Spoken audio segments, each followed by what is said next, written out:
Bi buat apa? Ya. Bi tengah menyia ikan ni. Menyia ikan? Mana dapat ikan ni? Lah, kan pagi tadi Bi pergi mukat. Mukat?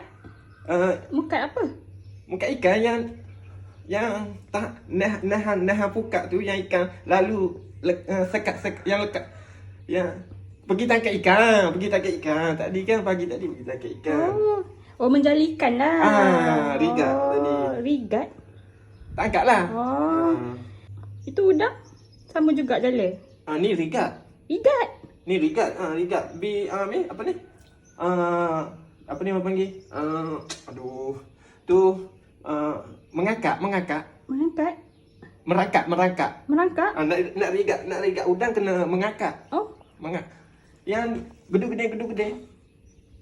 Tu, yang tu. Gede.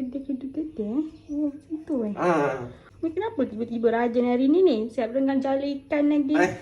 Apalah yang ni. Tengok tu, anak pun dah general nyak-nyak tu. General? General apa? Ni, tidur nyenyak. Oh, patutlah tadi diam je anak. Tengok tu rak depan rumah. Bi tebas habis tu tengok. Bas ni rajin betul. Pelik je. Ada apa-apa ke? Mana ada apalah Ayan. Ayan. Sebenarnya tu Dah tahu dah. Ini kalau dah tiba-tiba Tak. rajin ni. dengar dulu. Jangan cepat nak bobel. Relax. Bobel? Jangan cepat nak mengepek. Ngepek.